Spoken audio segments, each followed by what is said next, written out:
Hi, everybody, and welcome into a Thursday edition of the Computer America Show. I've got a great show planned for you tonight. Apple expert, Apple aficionado, Gene Steinberg is going to be joining us, talking about his experiences with Yosemite, or Yosemite. And yes, exactly. Also, a little iPhone 6 rumor talk, maybe an iWatch. It's going to be a fun show. And Charles Tendell, of course, here with me again tonight. And we will be starting in about less than a minute. So sit back, relax, enjoy the show. Your show will go live in 5 seconds. 4, 3, 2, 1. Broadcasting live, it's America's longest-running national radio talk show on computers, Computer America. Hosted by national columnist Craig Crossman. Look for Craig's weekly column in your favorite newspaper. This show is being beamed nationwide at ComputerAmerica.com. Keep it here for technology news, computer products, guest interviews, and your phone calls. You're listening to Computer America. Hello, and welcome into the Computer America Show. It's the nation's longest-running, nationally syndicated radio talk show on computers. Computer America is heard around the world and coast to coast. And I'm your host, Craig Crossman. And I'm your co-host, Sarcasm Man. Because sarcasm is the body's natural defense against stupid. I see. If you would like to know whether sarcasm is right for you, consult your physician. Approaching someone who has an overabundance of sarcasm could result in offensive behavior, broken kneecaps, loss of vision, loss of hearing, and in very rare cases, death. Consult with your physician or your co-host to see if sarcasm is right for you. I see. Okay, sarcasm. Well, anyways, it's a Thursday edition of the Computer America Show, and we have a good show planned for you tonight. Now, just a couple of things here. If you're if you want to chime in or you have a comment or question during the show, you can always call us at 347-884-8881. That's 347-884-8881. I'll get you on and get you through. Email is live, L-I-V-E, at computeramerica.com. You can also join us in our live, interactive IRC chat room. From our homepage at computeramerica.com, just click the chat room button /video, and you'll see everything is there for you. So just go ahead and do that, and it'll take you to the chat room. Just put in a nickname and click the connect button, and your computer, you'll see goes right. Your browser will display the chat room. If you have Chatzilla, you can get the additional functions, but it's all free and it's all in there.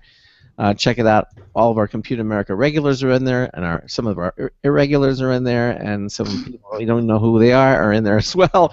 So we invite you to join us. And of course, you can also watch the Computer America Show on our live Computer America video streaming page. It's brought to you by Otherworld Computing. Quality products, expert support since 1988, now celebrating their 25th anniversary. Please visit them at www.macsales.com for all your computing needs, for your Mac needs, for your PC needs, for your PlayStation 4 needs, your Xbox One needs. Everything you need for your computer is there at great prices. They have their own YouTube channel. You can watch their instructional videos. Terrific website bookmark. Check them out at www.macsales.com. .com. So I know that we'll talk about it a little bit later, but I know this is like Charles is going to be changing his status from co-host to what we're going to call correspondent. I guess is the best way to put it. Free agent co-host. That's what we're calling it. Free agent co-host. All right, we're going to have a good term for you, and so we'll talk a little bit later on that tonight, or certainly tomorrow. We'll talk about what our plans are and how we'll be moving forward. But I think let's get our guest on now, because I got a lot to talk to him about it, and a couple of interesting things that I want to point out. So let's get started, all right? Unless you have anything else you want to mention, Charles, before. Anything else? Nope. Okay, let's do it. Oh my God, it's that scary music again. Gene Steinberg is an award-winning journalist who has written over 30 books on computers and the internet, plus hundreds of articles for many industry publications. Gene hosts his own internet radio talk show, The Tech Night Owl Live, and The Paracast, which deals with the paranormal, UFOs, and the supernatural. He's also a Computer America correspondent who appears here on a regular basis. Gene, welcome into Computer America. I'm just looking to the stars for the great god of Mork from Mork. Mork. Yes, exactly. I'm very sad about that. Additional news keeps coming in about him, and so what. The last I heard is that he had just recently found out that he had, I think it was Parkinson's disease, I believe it was. That's correct. Yeah, and early stage Parkinson's, if he's showing visible symptoms, and remember, he's got such a tightly wound nightclub act, and they can suppress that. They suppress it, I guess, with Michael J. Fox. But he still shows impact, and I just think that would destroy his timing. Already Robin Williams was having different problems. He had depression, which is not uncommon with comedians. Supposedly his money situation wasn't so great. He had a couple of ex-wives, and his TV show from CBS was canceled. And some of the movies he had done recently, he wasn't making big bucks. In fact, I think he did 2 of the movies at scale. He was selling one of his homes, as a matter of fact. So his finances didn't look that great. I don't understand anything that leads a person to off themselves. I was gonna say, yeah, I don't understand. But I see maybe where he was coming from. I just don't see that things are so bad that you have to go to that. I mean, screwy things happen to comedians. Yeah.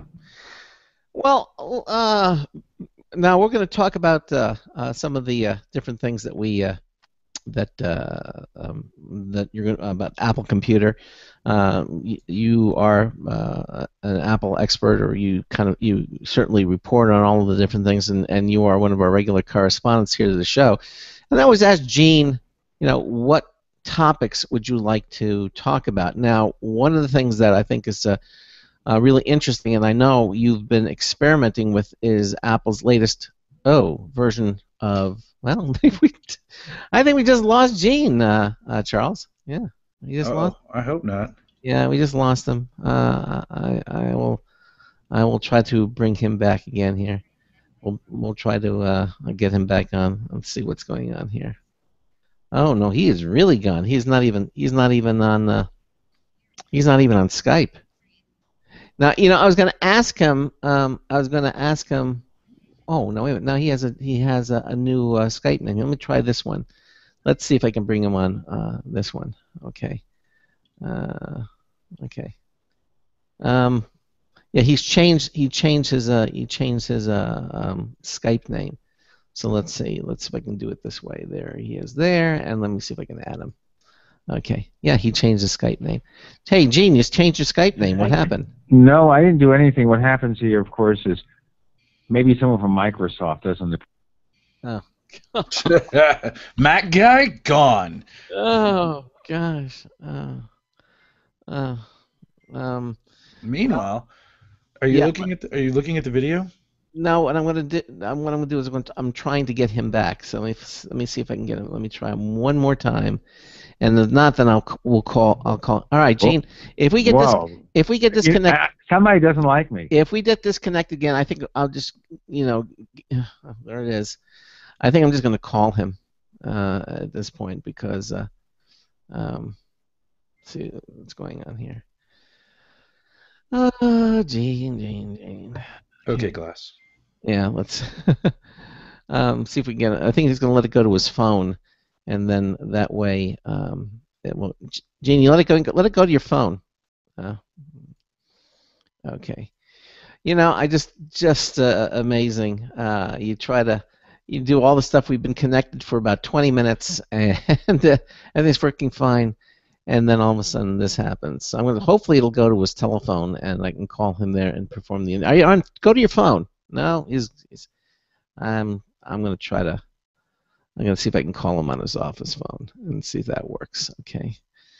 So in the meantime, what are you looking at while I'm trying to take care of this, doing some damage control here, Charles? What is it you wanted me to look at? You're looking at a video or something? Oh, I wasn't looking at a video. I was telling you to look at the video because I dusted off my Google Glass, and I'm waiting for the newest update to see what's going to happen there.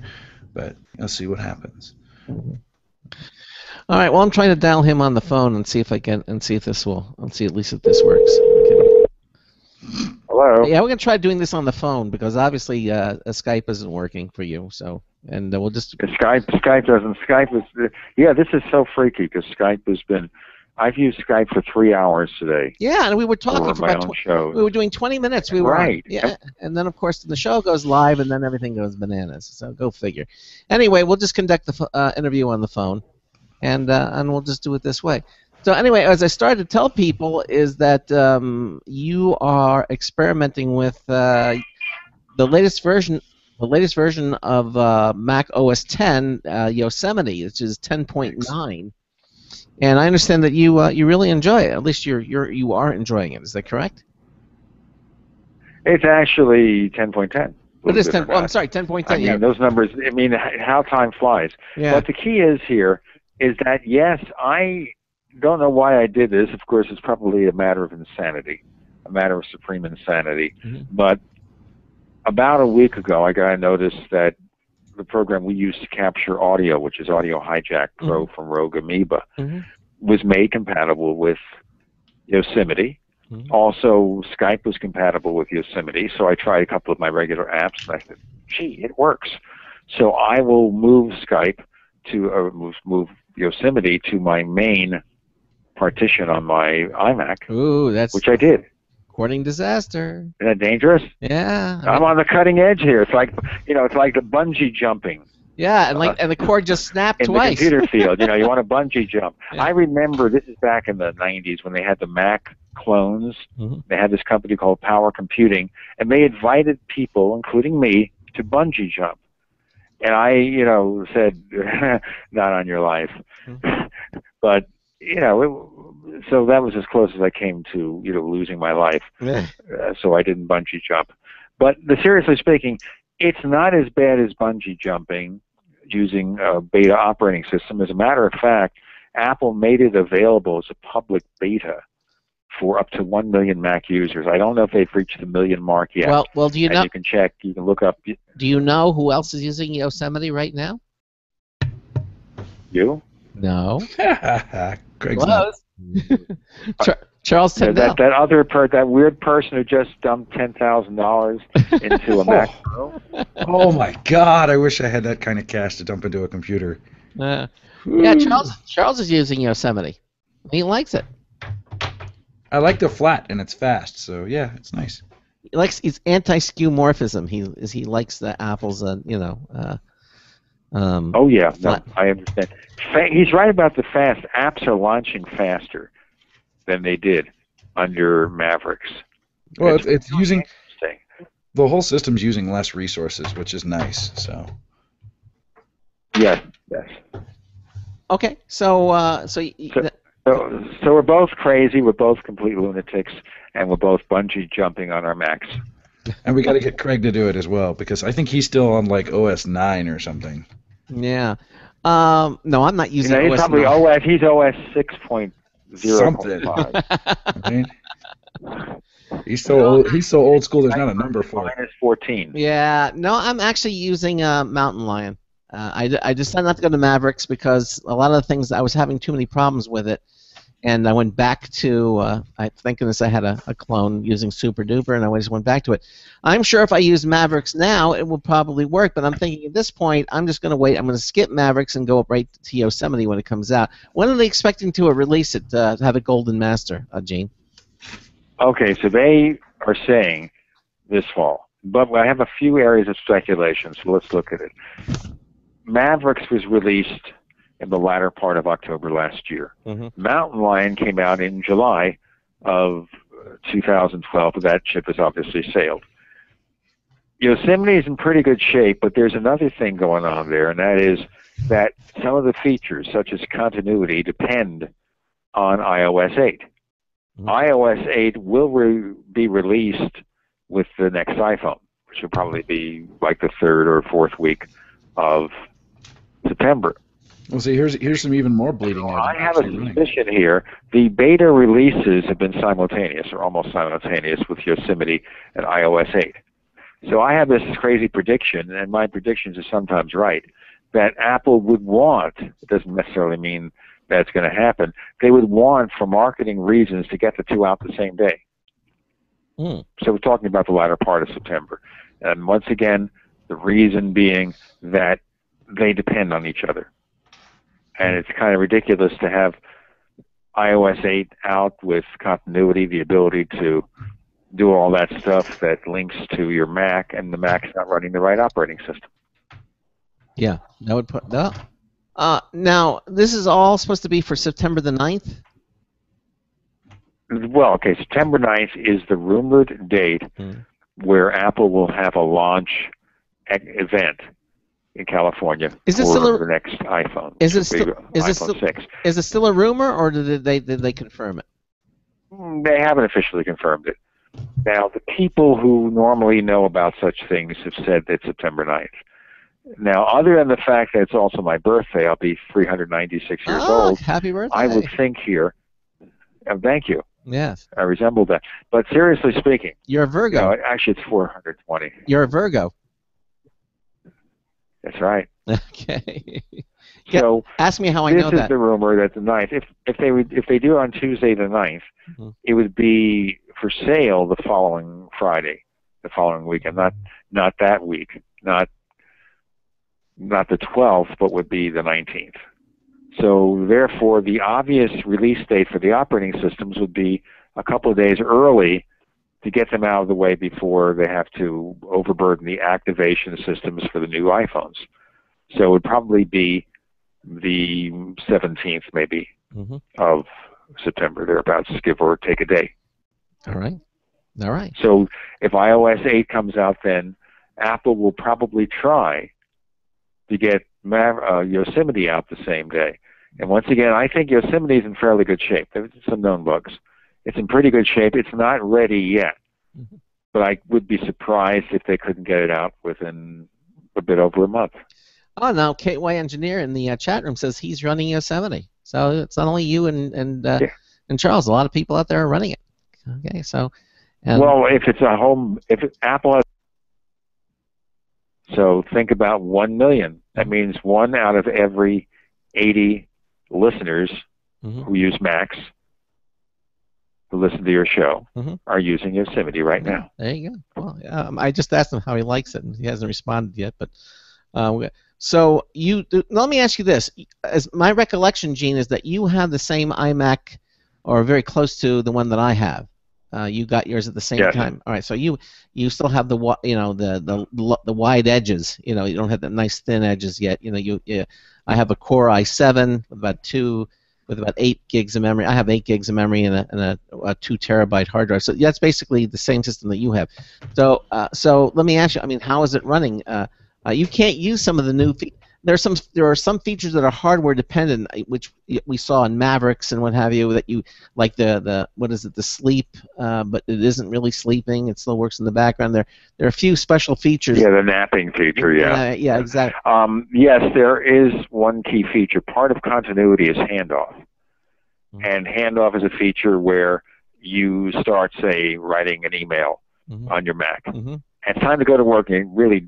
You save it as a draft. You don't have time to finish it. So you pick it up on your iPhone, or you pick it up on your iPad. Obviously, the iPad, iPhone have to have iOS 8, and your Mac has to be using OS 10 Yosemite. The problem is it requires Bluetooth LE. Now, Bluetooth LE, or low energy, only started appearing on Macs in 2011 or 2012. Okay. So therefore, we have a feature that's not going to work on our older Macs. Now, it's possible, in theory, there's a theory here, you can buy a USB stick with Bluetooth LE. But Apple would have to provide some kind of system-level support for that. Whether they'll do it depends on how strongly they feel they need to get this feature into the hands of everyone and not just persuade people to buy new Macs. And the second thing would be whether it's feasible to have some kind of kernel extension that would link to this external Bluetooth connection, whether it's possible to implement that feature. Yeah. I don't know if it is or not. I'm not a developer. Maybe some developer in the audience can tell us if that's possible. Possible doesn't mean Apple's going to do it. Maybe a third party. Yeah, we have actually a couple people in the chat room that are using Yosemite right now, and Jay Kaminis is one of our users in there. Says that he notices that Boot Camp is even running better as well. So that's interesting. Yes. He says it works great with Boot Camp. And of course Boot Camp is the one that allows you to run Windows, natively, I guess. It's not like it's you have to reboot your system. It's not like Parallels or something or VMware.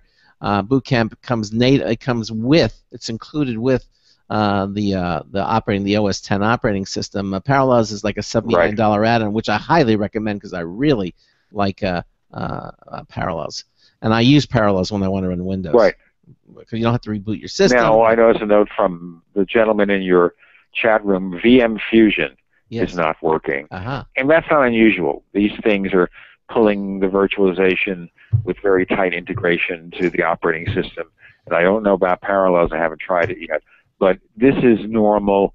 And the fact that we have a situation here where so many Mac users have the beta versions of Yosemite, you're going to see a slew of those upgrades by the time we hit mid or late September. Now, I have a question for you, Gene. I think.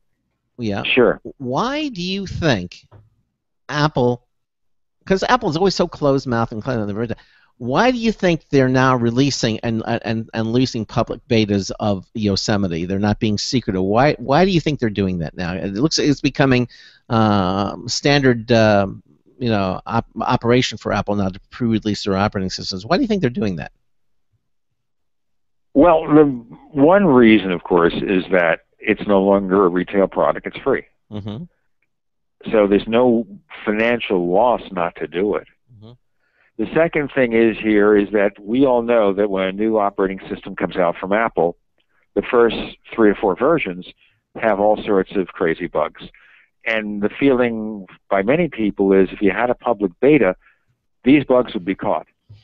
More quickly. The OS developers can get a lot of that stuff fixed before the first release. That makes the movement smoothly.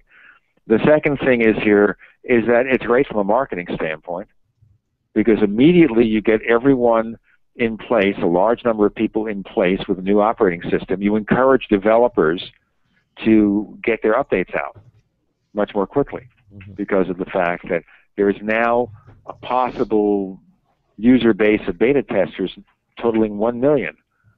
So suddenly you can get possibly 1 million new customers for your product because you can say, hey, we're first on the block, we've got our Yosemite compatible version, and now you can go ahead and get our update and use our product. So I can see it's a win-win for everything, especially if the OS is...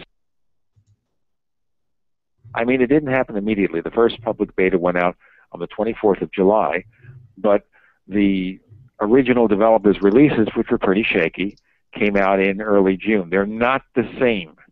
They're not the same versions. They don't follow exactly the same. They're slightly different versions. So I just think it's part of the new Apple.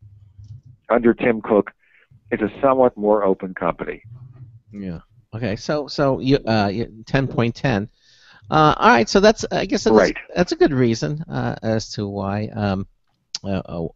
I mean, it makes sense. It does make a lot of sense. Yeah. All right. So I'm just making it all up. I don't know. Well, all right. So basically, you're running Yosemite. You're happy with it so far. You understand that it's still in beta, so it's not perfect. But have you made any recommendations or changes, or do you like what you see and you're kind of leaving things alone? Well, I of course have an Apple developer arrangement here, so I pay the annual fee as an Apple developer. And so I have submitted some bug reports to Apple about things that are bad. That one thing I don't like, it's kind of really silly, and maybe anyone who has a website understands this, that is slimmed down, no longer has a real title bar on top of the site. You know, a title bar is not just the name of the site. It has something there that has some marketing purpose. You know, when you have the title of a page on your website, You have a label that may just identify what it is, but also have some.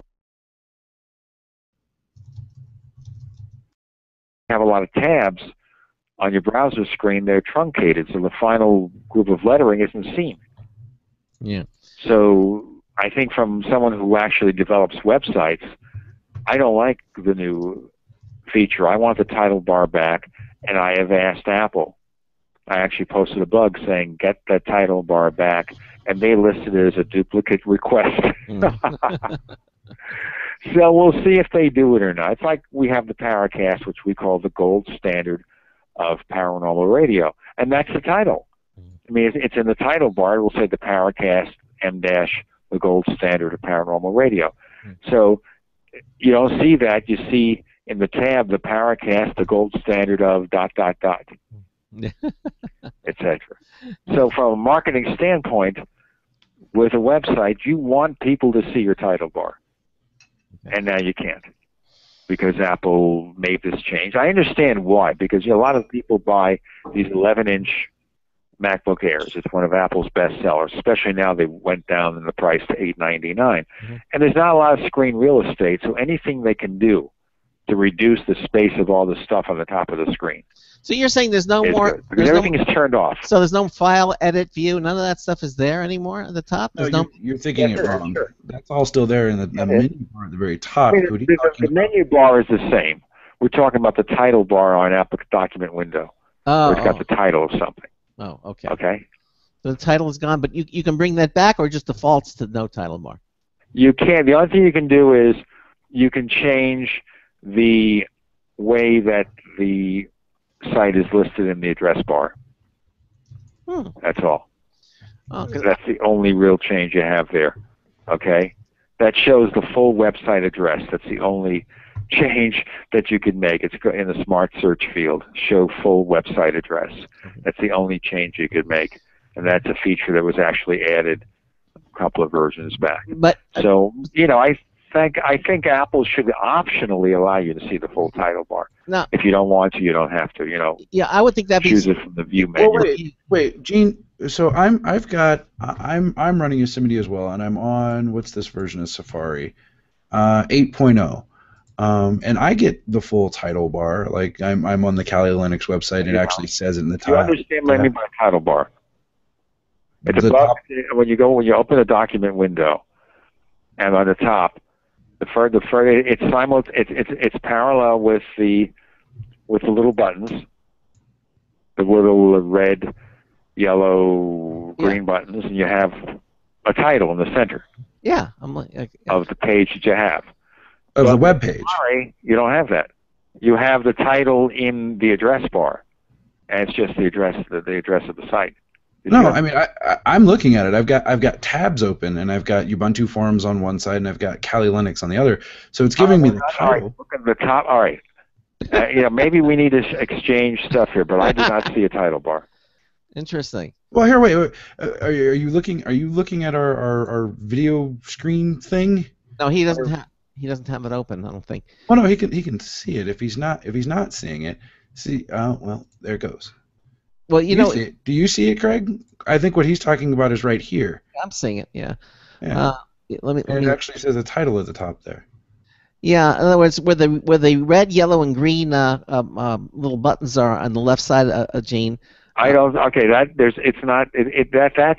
That's parallel to the address bar.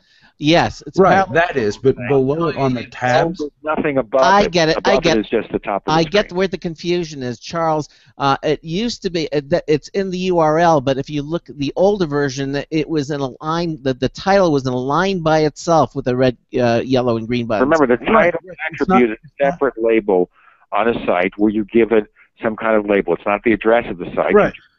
You give it, that's not what I'm talking about. The little extra hype labels there. Yeah, that's in tabs. That's in the tabs. Why is the tab cut off if the tabs are tiny? Yeah, but I'm seeing. See, to the right of the title there, Charles, you got the little circular arrow. This guy, yeah. Yeah, this guy. See, that wasn't in originally. That there was another line above. That was the red green. Right. I get what you're saying. That it was up at the top there. It was up above here. But what I'm saying now is it's not there. It's part of the tab. That's right. It's now part of the tabbing system. It's in the tab, but the problem with the tab, it's always been in the tab. The problem with the tab, though, is as you add more tabs, the amount of text it contains is reduced. Okay. So you can't have a full proper title bar that way. Now, I understand what Apple is doing. They want to save space. Mm-hmm. Okay, they want to save space because they want to know that if you're using a MacBook Air, you get as much screen real estate as possible. So, for example, the height of the dock for the same number of icons is now less because they took out the 3D shelf. Right. No, they restored it more to the way it used to be with older versions of OS 10. Hey, Gene, it says so right here, less toolbar. We are at the bottom of the hour. We're going to take a break. This is the Computer America Show on the Blog Talk Radio Network, the Boost Radio Network, and the IRN Radio Network. We will be right back. Stay with us. Hey everyone, have you heard about the No Hair Removal device that's sweeping the globe? If you want to go weeks without shaving and get smooth, professional quality results, here's our favorite host, Cheryl, for No Hair Removal. Thanks. Hey gals, I love talking about my No. It's this cute little hair removal system that you can take with you and use almost anywhere at home or on the road. No more expensive in-office treatments, painful waxing, and no more wasting your valuable time. Got unwanted facial hair? No has patented thermocon technology that works on all hair and skin colors, so it's perfect for using on all body parts. And now you can take advantage of this incredible risk-free trial. Get the No, the facial kit, a travel case, and a $100 discount shopping card, and you don't risk a penny to try it. Try the incredible No Hair completely risk-free. Call 1-800-953-5415. That's 800-953-5415. 800-953-5415. Looking for a best friend? Brother Wolf Animal Rescue has your best friend waiting just for you. The mission is to protect and enhance the lives of companion animals and the people who love them. Their no-kill rescue shelter is open year-round, making it easy for people to adopt their best new friend. This year, Brother Wolf will find homes for over 2,400 orphan dogs, puppies, cats, and kittens. All have ended up as an orphan through no fault of their own. Brother Wolf has created a safe, nurturing environment where these special animals can heal emotionally and physically until they find a lifelong home. Their life-saving transport program brings dogs and puppies from overcrowded shelters in the south to rescues in the north where homes are easier to find. Brother Wolf Animal Rescue is a 501c3 organization. To learn more about their life-saving work and to make a donation, visit their website at www.bwar.org. That's www.bwar.org. Help to realize Brother Wolf's vision when no animal is euthanized for lack of a home. Who's a good boy?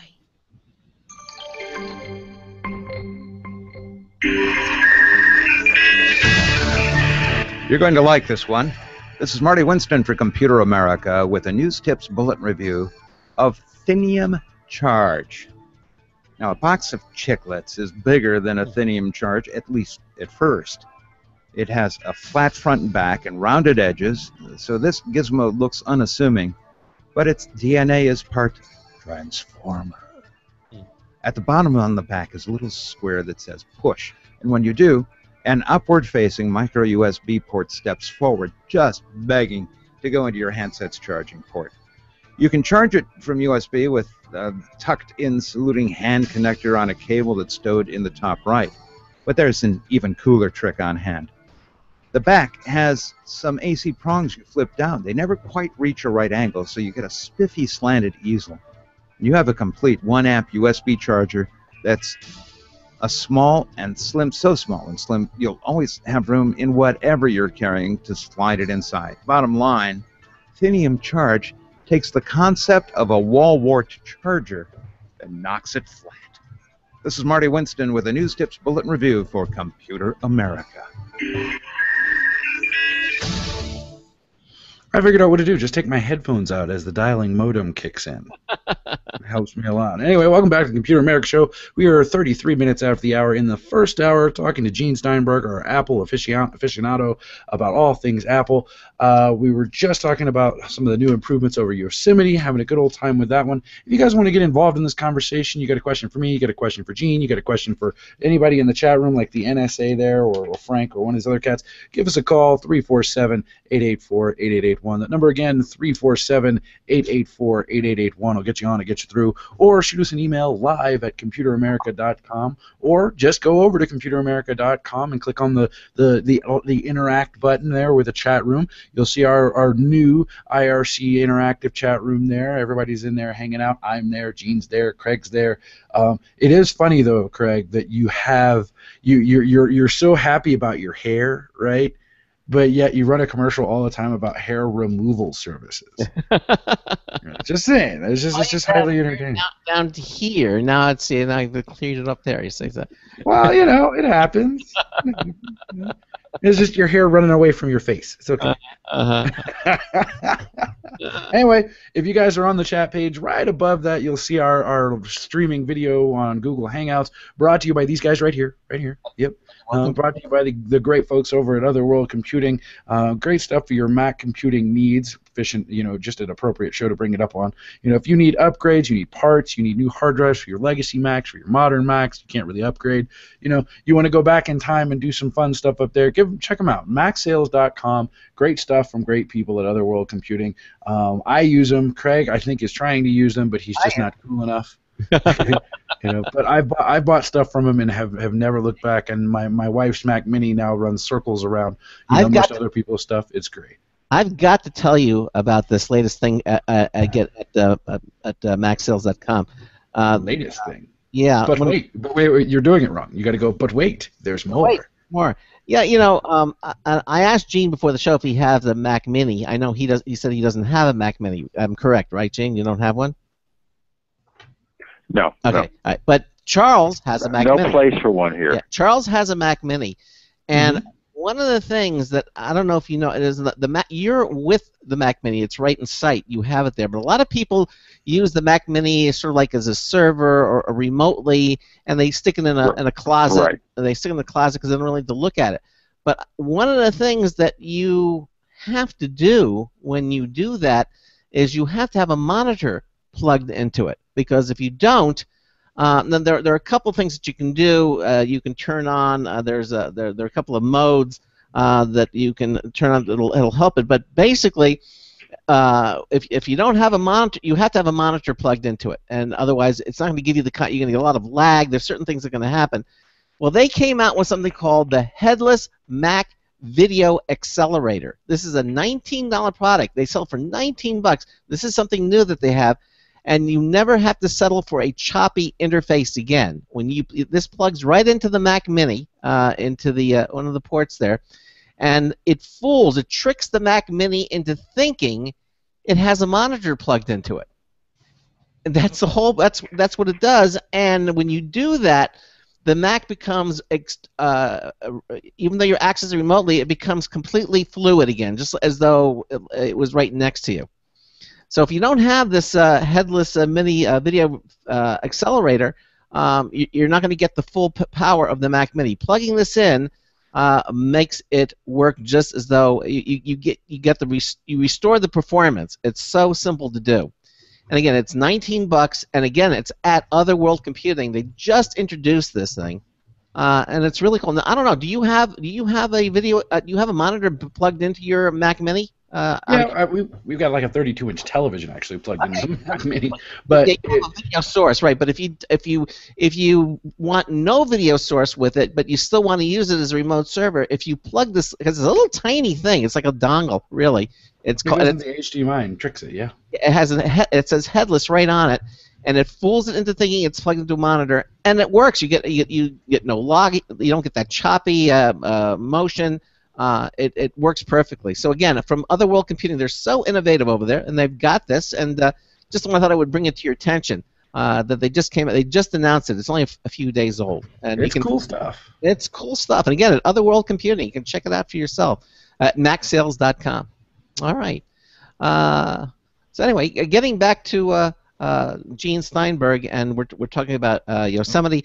Let me kind of shift the gears here a little bit, Gene, and pick up. Have you heard any more? I know it's all rumors. Any more rumors about? Oh, I don't know, the iPhone 6. That there's supposed to be anything more? Have you heard anything cool? Okay, well, with the iPhone 6, let's talk about the conventional wisdom. Mm-hmm. Okay? Yeah.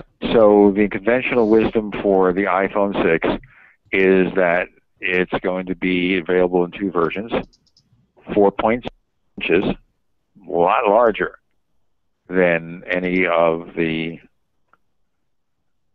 existing iPhones, which are 4 inches, and of course they still have some 3.5-inch versions. Mm-hmm. And a 5.5-inch version, which we call a phablet. A phablet. Which is almost wacky. A phablet, isn't that fab? A long time ago when we was fab. It's kind of like the song that George Harrison did back in the 80s. So it will be a phablet. Now, some people have thought that Apple would be sent kicking and screaming into doing that, but the fact of the matter is that Apple obviously wants to sell a lot more smartphones, and a lot of people really think that the iPhone screen is too small. I have a client. I service her iMac from time to time, and she said that, if they don't make a larger iPhone, I'm going to get a Samsung, because her eyes are kind of failing her. So look at the value in that if Apple could do it right. I mean, Apple has up to this point pushed the one-handed operation of the iPhone as a plus, and they're selling a ton of them. But there's also a factor in Asia where a lot of people buy the bigger smartphones, above 5 inches. And part of it is that they only can afford one computing device. So the phablet is like a small tablet and a very large smartphone in one. It's an all-in-one device. As a tablet, to me, it'd be too small. As a smartphone, I think I'd have to get clown pants, to be able to stick one in my pocket. I had, for a time, under evaluation, a 5-inch Samsung Galaxy S4. That's the predecessor to the S5, the current model. And I had such a job sticking to those things in my jeans pockets.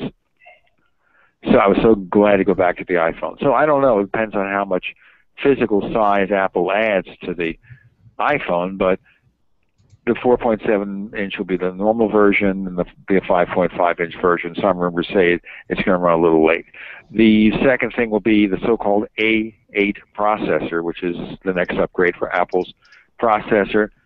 An enhanced Touch ID system, maybe a little bit more accurate, a little bit smoother. Although I had some problems until they did a couple of updates for iOS 7, it was okay. There might be a beefed-up camera with more megapixels. Mm-hmm. And some people are saying, well, there's going to be more stuff like, for example, a NFC for near-field communications. That would be nice. That would be nice. I think NFC would be with point-of-sale systems, problem has been with that is there are a lot of inconsistencies in the standards of NFC, so I don't know if Apple wants to do that. I mean, they're going to have vending machines where you can just wave the phone in front of it and it'll dispense, with the products that are there. I mean, it's nice to have that ability. Well, if Apple jumps on the standard, it's going to be a standard. That's how it goes. Yeah. Because Apple has that consistency where if they jump on a standard, everything supports that standard, all the new models, suddenly you've got, after a year, you've got 150 million devices that support that standard. So, of course, it becomes a standard. Well, it's not like, for example, that Samsung has, 90,000 phones, but not all of them have the same standards. Yeah, no, I certainly understand what you're saying. Now, are you saying that the screen size is actually going to be, or do you think they'll offer another model of the 6 that's going to be the same basic feel? Because I like the size of the iPhone. I don't like a phablet. I don't want things some huge thing. I would just, I mean, when they went from the 4 to the 5, and you're like 4 inches. Yeah, well, when they went from the 4 to the 5, okay, that was acceptable. I liked the screen space, and it was still because I could still hold it in one hand and do everything where I need. Anything bigger, it's going to become a little cumbersome. So, do you think they're going to keep the size and then offer the larger one as a second version, or do you think they're just going to have one phone? I would think that they'll still offer the iPhone 5S. Well, It'll no, be but $100 cheaper. no. No. Yeah, they'll offer a legacy product. You think that they'll actually come out with another a special version, like a classic iPhone 6 with the 4-inch screen? No, not the 4-inch screen. The 5S size screen, but have it in a 6. I mean, just continue on the same size screen is what I'm saying. Yes, that's what I'm saying. A 5S screen is a 4-inch screen. Okay, all right. So either Apple will sell the 5S, as the mid-priced one, because they do that every year. They take the previous top of the line becomes the middle part of the line. So they might do that. We expect they'll do that. There's one rumor that Apple might have like an iPhone 6 Classic, but I don't think Apple wants to get into model proliferation. No. So the 4.7-inch will be the standard iPhone. But Apple, I'm sure, will do it in a way that the size is not that much bigger physically. By making the case smaller bezels. Yeah. There are ways to stick 4.7 inches so it's only a little bit bigger than 4 inches. All right, a smaller bezel or maybe no bezel at all, edge to edge. Edge to edge, that might be a possibility. That's one of the illustrations I've seen. One or more of the illustrations show virtually edge to edge. And then top and bottom, there's plenty of room there to cut space out. So between those two extremes, it may just be that the 4.7-inch version is larger, but not that much larger. So it still remains fairly comfortable. Yeah. Okay. If Apple goes over. Remember, I'm just dealing with rumors here. And it's always possible Apple will surprise us. But I think if Apple doesn't meet those screen sizes because the rumors are too strong, I think there's going to be a blowback. And I have this always ongoing conspiracy theory that when you read these things from Apple, rumor sites about a future product, when they coalesce around a specific design, they're getting that information from a source that's very close to Apple. It may be that Apple sometimes encourages these things to be released. What about the 5C? You think because last year, you think they'll discontinue the 5C? That was their. The 5C has been very 5C is the fastest growing iPhone in terms of sales. Believe it or not. Okay. A lot of people buy the 5C. There's been a lot of bad press about the 5C not being a successful product. But if you actually look at what Apple says, and you look at some of the sales ratings at some of the wireless carriers, they sold a lot more iPhone 5Cs than Samsung has sold most of their models. Any particular, very few single models from Samsung selling as many copies as an iPhone 5C. My wife has one. It's a perfectly good device, and if Apple keeps to the standard, if they continue to offer it, it's going to be the free with a service contract this coming fall. If they continue to offer it. And also, too, that in some parts of the world, all those colors are actually very fashionable. That's true. Exactly. So, yeah. That's it. Sure. So I'd say that really I think there's a good chance it'll be offered. Okay. All right. Doesn't mean it will. Okay. There's a good chance. Okay. So, and of course, running iPhone, iOS 8.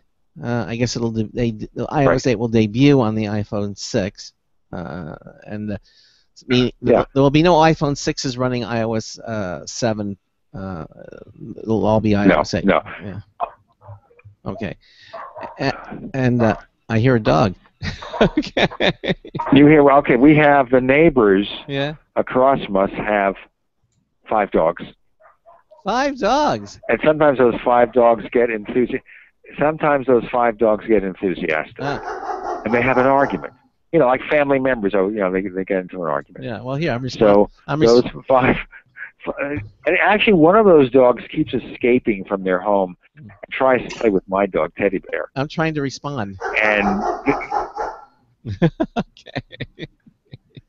I don't know. You better hire a new sound effects man there. He's just not doing it for me. All right. So, So the iPhone 6, and so what about the iWatch? I'm not holding my breath anymore. They keep postponing it, and they're not postponing it. They never announce it. How can they be postponing something that's never been announced? So they still haven't officially announced it. Although, what was it? I read somewhere that it was a very credible source that they were going to introduce it sometime in the September timeframe. So, but Apple never acknowledged I would it. say not September. No, not September. The reason is you don't want to. They're in the middle of the rollout for the iPhone, and you don't want to dilute attention to the iPhone. So you make September the iPhone month. Got it. October, on the other hand. It was October. That was it. They were saying in October it was going to come out. That's right. I'm sorry. Right. All right. Okay. So in October, you think that they might do something? You're forgiven this time. All right. So you think in October they might actually do it? I think it would be. And the reason I think so is because everything is kind of coalescing as that possibility. Now remember here, when you consider an iPhone, an iWatch, compared to the Pebble, the Galaxy Gear, any of these other so-called smartwatches, they have nothing to do with what Apple's going to do, because those are geek toys. I mean, it's not even a men's and women's Pebble. Now, you want to handle that Pebble and give it to my wife, who stands 5 feet tall in her when she's wearing heels. And she's a little girl, weighs 98 pounds. She's not going to want to buy a Pebble. It's too big for her. So she's going to want to have a phone that is tailored towards her fashion sense and her size. So Apple has been adding people from the fashion industry. And I expect that the iWatch, should it appear, and of course we're still dealing with rumors, will be fashionable. It's going to be a piece of jewelry. And there'll be several price points depending on what kind of image you're trying to convey. It's not just going to be one style. There's going to be several styles in a men's and women's size. Interesting. Again, I still have the thing on the Moto 360. Although we saw what was it, the Moda last night, Charles? That they were that we had. Yeah, the thing that Sandy had. It looked like the Fitbit. Yeah, it looked a little bit like it, but it was a nice looking watch, and it worked with iOS, it worked with Android, and it even worked with a Windows phone. It was one watch that worked with all three, right. And it was it's like a band, and it has an elongated screen, and it has the LED LED readout on it, and it has, you can play music. It has a speakerphone, and it's like a little wristband. So and they have a woman's size and a man's size. So and that looked kind of nice. I mean, it was it was fluid. It wasn't bulky, but it's still not an iWatch, and I wasn't tempted to get it because it shows the time but doesn't show you the date, and I want my watch to minimally show me the time and date. That's what I want it to do.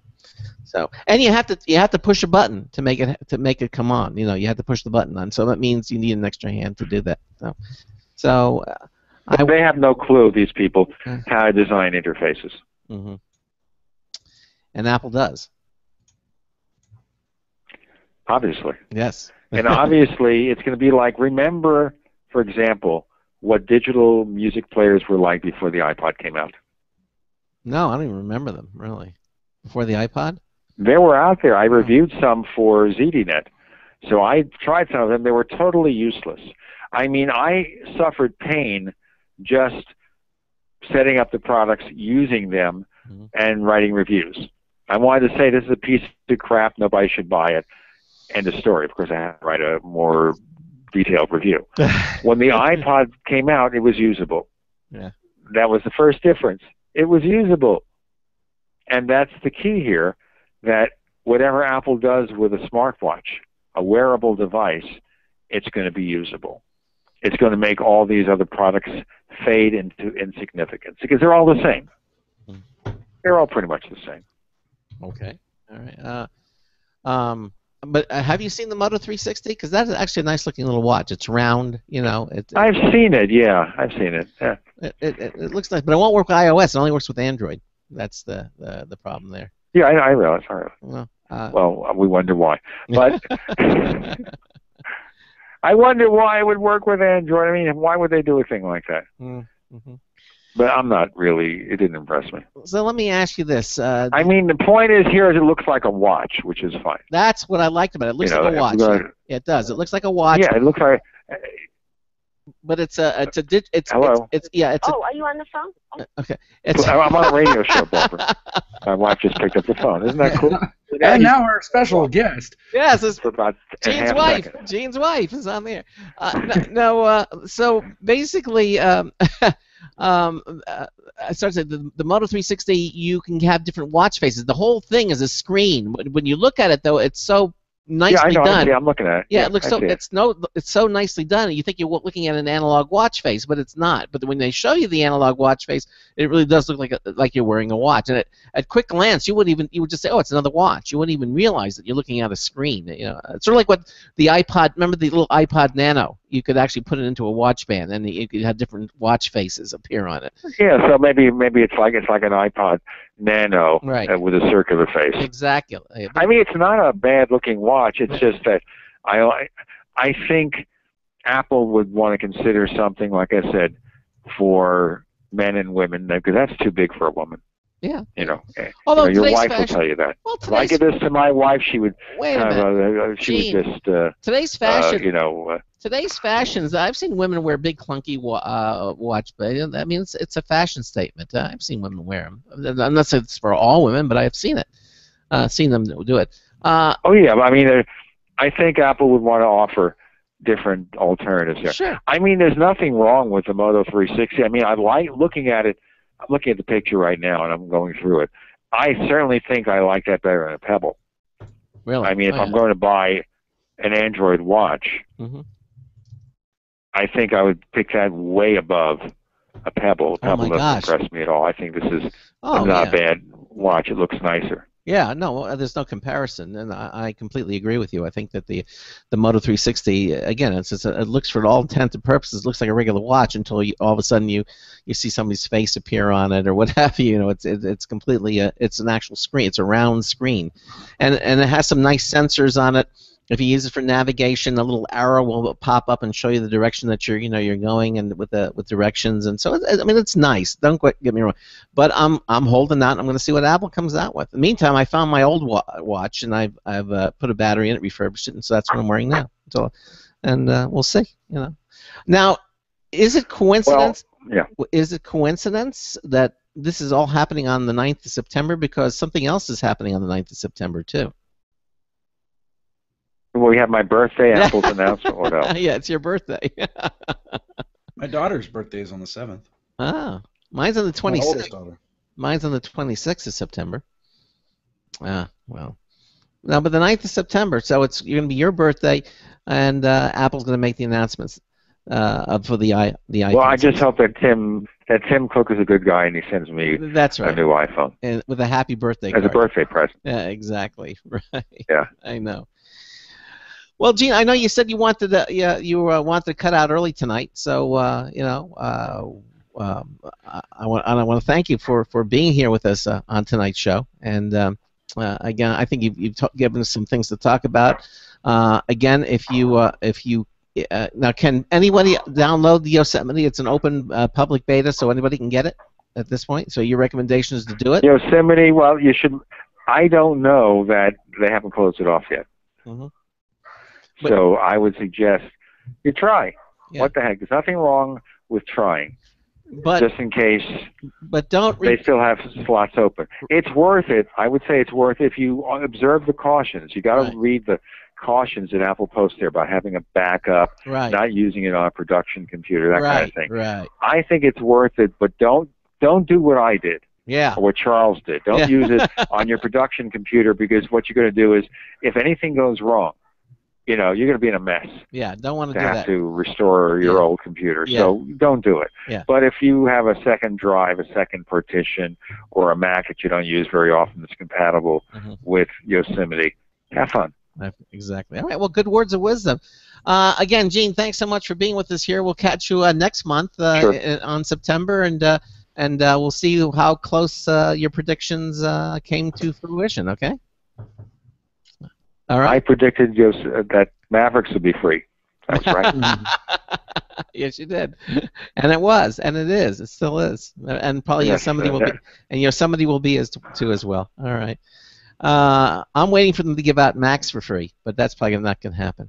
That could happen. Yeah. Well, certainly Tim could afford it. Yeah. Okay. All right, Gene. Again, take care, guys. Yeah, absolutely. The Tech Night Out Live and the Paracast, the two internet radio talk shows. We have a link to Gene's both of them at computeramerica.com under our friends pull down under the pull down menu that says friends. Check it out. Gene, thanks again for being with us here tonight. We'll catch you next time, all right?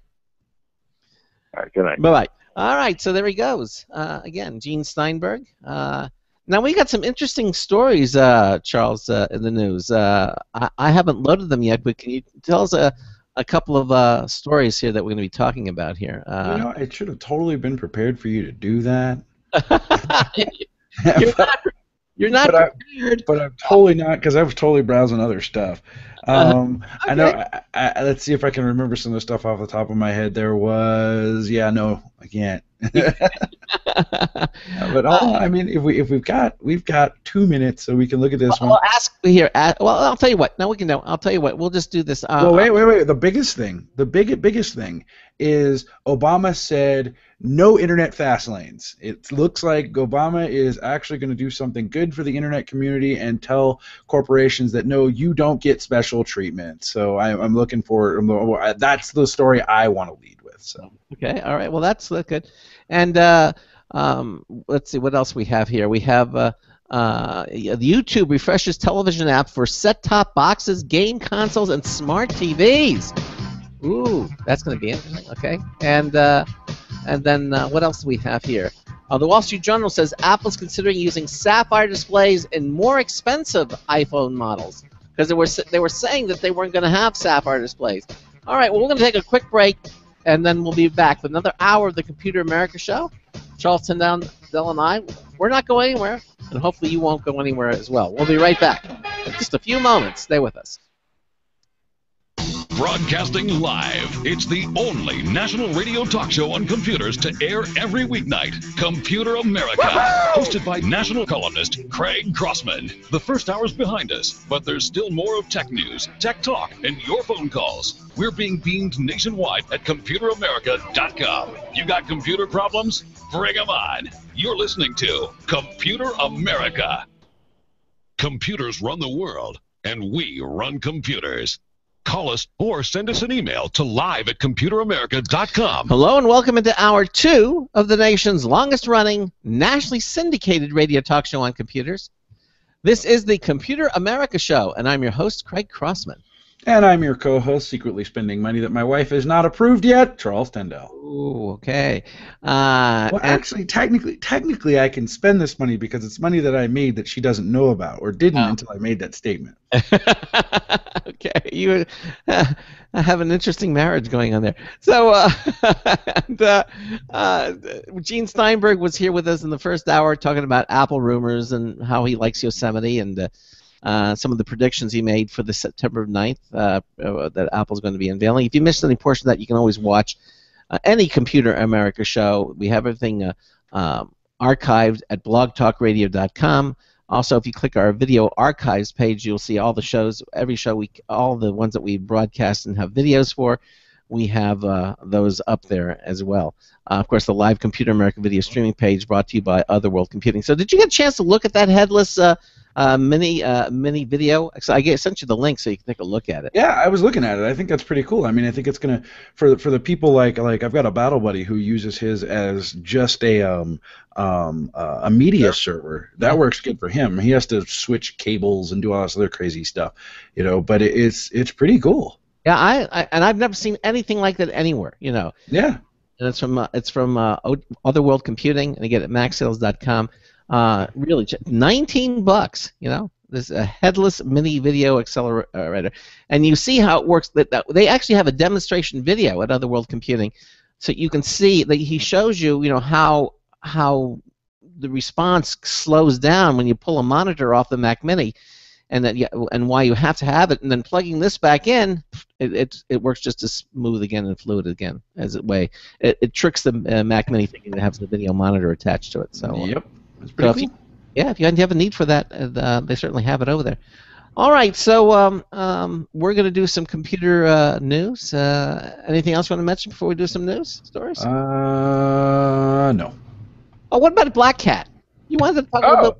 Hold on a second. Let me pause this. So we had an absolute blast. I mean, aside from the nightmare, which was the Frontier Airlines thing, but actually I have good news on that one as well. The CEO of the company reached out to me and actually got me some credits and some free flights and things of that nature. Oh. So I was impressed. Well, he really didn't have a choice. When you send the man an email directly, he really kind of has to respond when you reach out to them directly. So I was happy with that. But so the first thing we saw at Black Hat was the presentation that stood out was basically about TSA Net. So you go out and you go, if you've ever, I know you haven't been in an airport since 9/11 or since pre 9/11, so you probably haven't seen these things, but they've got the scanners and everything else, and all of them are. The funny thing is like you see how they're all laid out, and they're all laid out this exact same way in every single airport. And you would think that it's like, oh, that's cool. No, they are like regulated out the yin yang to actually they've got to be this certain space away from something. Keypad buttons got to be this height up off the ground, and got to use this, and we can't use chipsets from this place, and we got to do like this is all in a document that's located online, so you can actually download it and actually see exactly how the TSAs lays out their stuff. And it's detailed, very, very detailed. But one fun thing that this researcher found was something that they call TSA Net, where all of the devices are actually interlinked together. So like the scanning machine is linked, the bomb detection box is linked, the 3D imaging thing is all linked, and it's really cool stuff. And he found that all of these devices now they've since updated, because it was funny, he started his presentation with, I just want to caveat that the representative for the TSA is over there, the representative from these hardware manufacturers are over there, and so on and so forth. And we're like, man, they're really like on you about this. But he found that there was embedded root or admin level access accounts built into these systems, and the systems would not function if you remove these accounts. So if you went in and you logged into one of them, you could do whatever you want. And one of the more entertaining things was they have this contraband detection test thing, right? Where it actually like takes a normal person's luggage and just superimposes a picture of a gun or a knife on it, right? And if the agent catches it, they get, good job, it was just a test, congratulations, you may move on. Don't detain this poor person in the airport. Because if you open the suitcase, there won't be a gun in there. Right? Or you get if you miss it, you're like, you failed. You failed. This was a test. Report to your supervisor. You're like, oh, And they swear that none of these are networked together and you can't connect to them. But like Jordan and I were doing it coming back, and we were looking underneath one of these machines, and sure enough, there's a Cat5 cable that runs down from the machine into a network, an RJ45 jack on the floor. And we're like, oh man, I should tie my shoe and hook up a splitter or a tap and see what we can get on here. But I didn't do it. So that was fun. After Black Hat, and shouts out to Meredith and her entire team out there. You guys were very good hosts. Thank you for organizing a lot of the things that we saw out there. We had kind of backstage passes to a lot of different stuff, and it was fun. And Jordan had a good time, so it was nice. And then what was the other one? We saw something that my team is actually refining right now, or has been using for a while, how to automate the response, like the email thing where people are like, you got to sign up for an email account and verify like this. They figured out how to do those things. And then we moved on to a DEF CON, and what a whole different beast that was. And that was fun. That was fun and engaging. And Jordan got to meet some female hackers in the industry. Found out yet another fun thing about my oldest daughter that just makes Daddy so proud. So my buddy and I were sitting there, and we were talking about, we were hacking the badge, so we were able to hack the badge and had a fun time with that. But over the course, he started talking about how he was getting into lock picking, and he had this starter set that had had 6 locks in it, a series of difficulty from 1 to 6. And he's sitting there and he's telling me about how, he can get up to like 4 or 5, but then it gets really difficult and he has to reset and do all this other stuff. And Jordan asks, can I check him out? She gets out lock. She borrows a set of lock picks. She borrows these locks, and she's looking at him and she's doing her thing. In the time it took him to explain to me why he was having trouble getting through number 4, she picked all 6 of them. And she's like, done. I was like, no. She's like, yeah. And we're sitting there and she's twisting every one of them. We're like, wow. So for all the boys out there, okay, I just want you to know Jordan's dad is a hacker and an ex-military man with a body count. Okay, Jordan herself can shoot, probably putting 3 rounds under about a silver dollar at anywhere from 75 to 100 yards, 50 to 75 yards to be safe. Okay, she does wear a bullet around her neck just to say this. Okay, just let you know.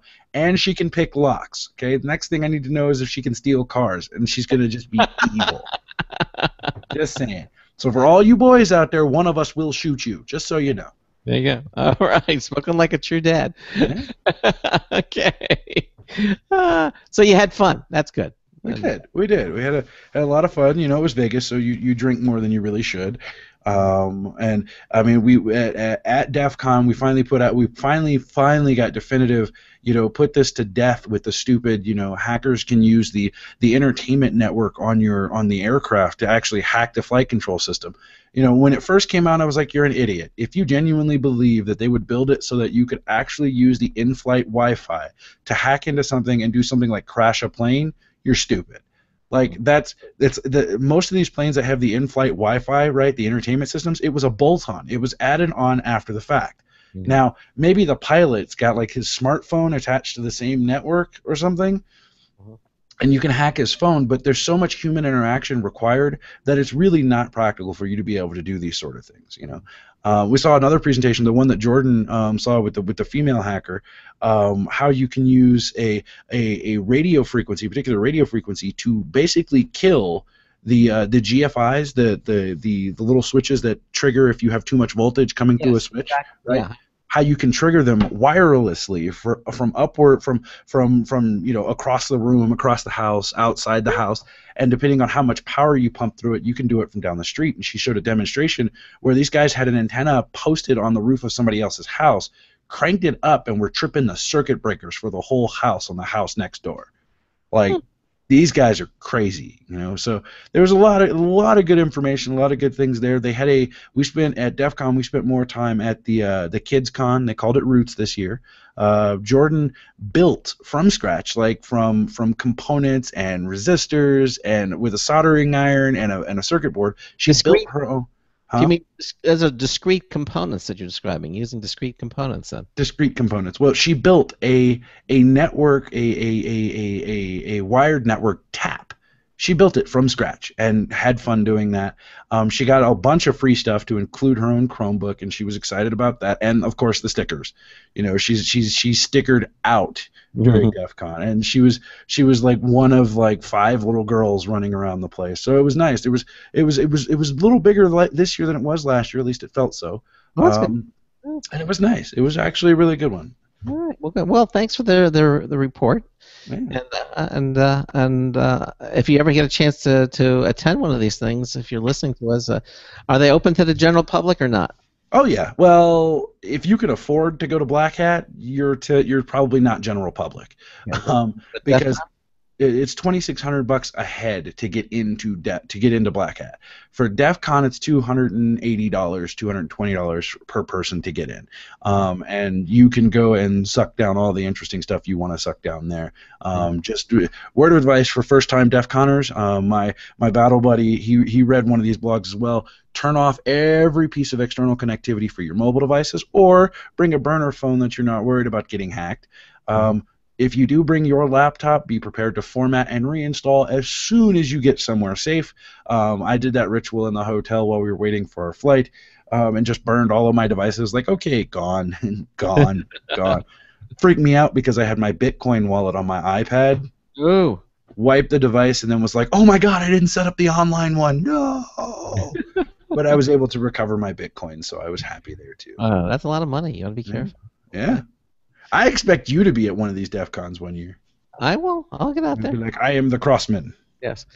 Well, so I guess we'll just use this time to tell quickly people that you're changing your title with us here. I know you've been. How long have you been doing the Computer America show with me now? You've been doing it. My LinkedIn says 2 years.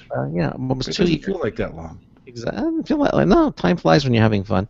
Yeah. But the workload has changed from then, and that's wonderful. I'm glad that things are going so well for you. But Charles has elected to continue on with the show, but not on a nightly basis.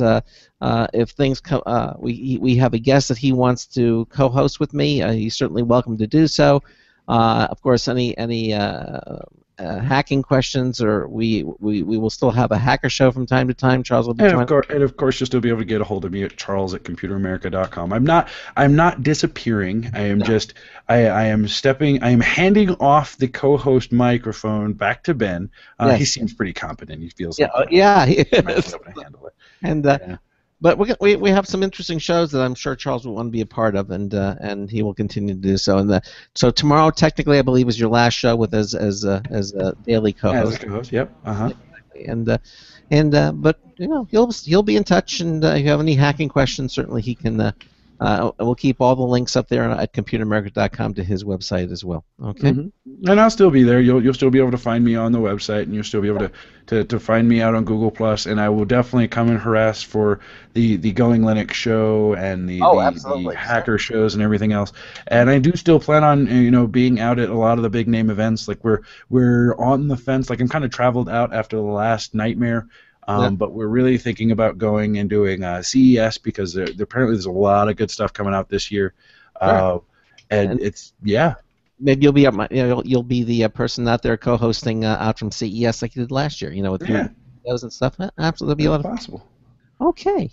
Oh, and also shouts out to what's his name? It was with him. I was with him at CES. David Perry. David Perry, ran into him out at Black Hat as well. He was out there with is it Trend Micro or whomever he's with. No, he's with F-Secure. No, he's with F-Secure. F-Secure, and he was attending a couple of the conferences, and we ran into one another.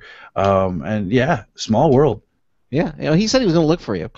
Oh yeah. Well, I found him. We were in passing, and I was going to pick up somebody else, and was like, "Hey!" And it was like, "Oh my God!" So. Great. All right. Well, there you go. All right. Well, let's move on and just do some computer news, and let's go. Let's do it. Tonight's computer and technology news is brought to you by Slimware Utilities, the official optimization software of Computer America. You can visit them at slimwareutilities.com to clean, speed up, and optimize your Windows system for free. Free! I thought you were going to forget. That's right. Everything at slimwareutilities.com, completely free. They're not freemium versions. They're not, a crippled version, or you only get used for 10 days. None of that stuff. Everything, all their software is completely free at slimwareutilities.com. Even their backup software, their rec image for Windows 8. I mean, check all that out. You download all of them. They keep them in your toolbox. Use them when you need them. You should use them all the time.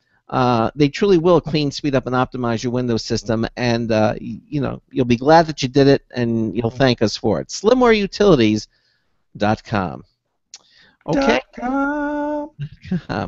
So this story from 9to5Mac, the Wall Street Journal says Apple is considering using sapphire displays in more expensive iPhone models. Now, for those of you not familiar, sapphire is one of the hardest. I mean, it's even harder than Gorilla Glass. Sapphire is it's one of the hardest substances known to man. Matter of fact, on your iPhone 5S, and I believe the 5 too, but the 5S definitely, over the camera, that little tiny lens is made of sapphire. It's extremely hard, incredibly scratch resistant, but also they're expensive. And there was some rumor saying that, well, it maybe not get sapphire displays on the iPhone models, but according to 9to5, as you said, the Wall Street Journal, and they're pretty darn accurate, because they have Walt Mossberg, and who was a good friend of the Apple computer. Anyway, it says a new report filed by the Wall Street Journal today is the latest to claim that Apple's next generation of iPhones will sport sapphire displays. Yay! Okay. In addition to commentary from analysts over how the more expensive material could impact costs for Apple, the Wall Street Journal report includes the following tidbit. Apple is considering using sapphire screens in more expensive models of the 2 new, larger iPhones it plans to debut this fall. If it can get enough of the material, anyway, people familiar with the matter say. Okay, so basically, if they can get enough of it. Now, 2 things are notable in the mention above. First, the Wall Street Journal mentions 2 new, larger iPhones. As the report continues to describe both a 4.7-inch and a 5.5-inch model to be introduced, with the latter size possibly available after the former. Next, the Wall Street Journal describes sapphire displays as possibly only being available on more expensive models of the new iPhones. Currently, Apple utilizes the more protective sapphire material on the latest iPhone lens cover, right, and Touch ID fingerprint sensor. That's right, it does. And the Wall Street Journal's description says only the higher-cost new iPhones could use that same material in the display to offset the added cost of the build material.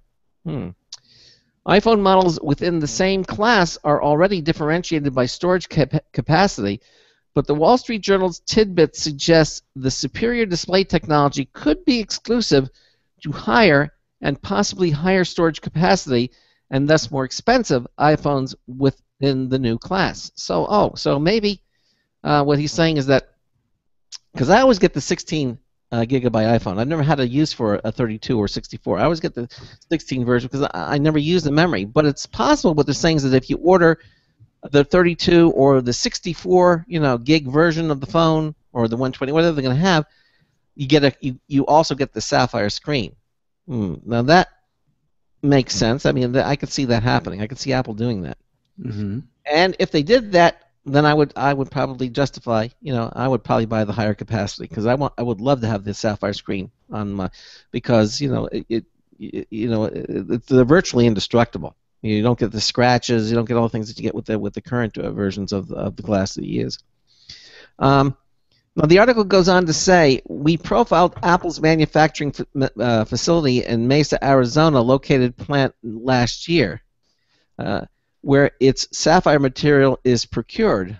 We've since seen updates on GT Advanced Technologies' partnership with Apple in delivering a major increase in sapphire material this year. Whatever the case may be, we expect to see Apple introduce its new iPhone hardware at an event planned for early next month. That's September the 9th. So I guess we will see. There it is again. The sapphire display, very, very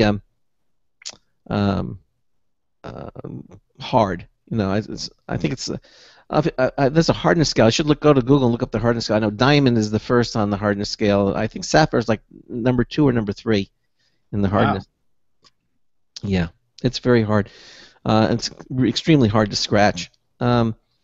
I don't like using those screen protectors on my iPhones, and now again, I'm looking at a picture. They have the Wall Street has some Apple testing larger iPhone screens, and again, one of the things that makes it look so cool is if you look at the display, left and right, edge to edge, the screen goes right to the edge, no bezel. I think that's the sexiest look. If they get it to be that way, I'm all in. If. I don't know if you're looking at the picture, but look at that. It's edge to edge. It looks good. I mean, we've seen some of the the mock-ups and some of the leak stuff. It looks pretty cool. I said that's one of the things that most of these things mock-ups have in common is that, and I was wondering what makes them look so great.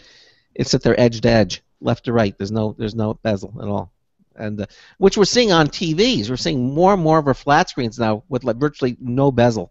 It looks amazing on a TV set. Well, there you go. Okay. Your turn? Yes, it is. All right, NewYorkTimes.com. This one, I don't. Craig only lets me rarely do political issues when it becomes, political technology issues. But this one's great. So, President Obama, no internet fast lanes. The Federal Communications Commission, which could soon allow phone and cable companies to block or interfere with internet content, has been deluged with more than 1 million comments. Yeah! Last week, President Obama offered some thoughts of his own by saying the internet should be left open so that the next Google or the next Facebook can succeed. The FCC is trying to decide whether the telecommunications companies should be able to strike deals with powerful firms like Netflix and Amazon for faster delivery of videos and other data to consumers. Mr. Obama's statement about the next Google highlights one of the biggest problems with such agreements. Small and young businesses will not be able to compete against established companies if they have to pay fees to telephone and cable companies to get content to users in a timely manner. Way to go, Mr. President. Yeah. Mr. Obama also argued against efforts by some countries to control and censor information on the internet. You've just won more points with me, so that's cool. closed societies that are not open to new ideas, eventually they fall behind, he warned. As a candidate in 2007, Mr. Obama rightly opposed letting telecommunication companies charge different rates to different websites. Yes. But Tom Wheeler, the chairman of the FCC, who was appointed by Mr. Obama, has proposed troubling rules that would allow cable and phone firms to enter into specials with companies like Facebook and Google as long as the contracts are commercially reasonable. Remember that story where where everybody went, "Oh my gosh," because Obama was letting in this guy who was the former chairman of He was the head of the cable company of like Cox or somebody, and now he's the head of the FCC. This FCC, and then everybody go, "Oh my gosh!" But the counter argument was, well, because he knows what goes on with these companies, he's more inclined to make. But it doesn't. So far, it doesn't look like it. It looks like he's making rules that are going to be favorable. It sounds like the guy came in and the president saw that, hey, this is going to look really stupid if I let you make these crappy rules. So come on in, and then I'm going to beat you over the head with your own stupidity. So way to go, Mr. President. I applaud you for this one. This one is good. The rules would effectively allow telecoms to divide the internet into fast and slow lanes. The commission has a better option. It can reclassify broadband internet services as telecommunications services, which would allow regulators to prohibit phone and cable companies like Verizon and Comcast from engaging in unjust or unreasonable discrimination against content. The FCC wrongly classified broadband as an information service during the administration of George W. Bush, and a decision that has limited the FCC's ability to protect consumers and small internet firms. Mr. Obama is sending Mr. Wheeler and his fellow commissioners a message that they should pay attention. All right. Well, here. Oh, yeah. Way to go, Mr. President. I will take a shot for that one.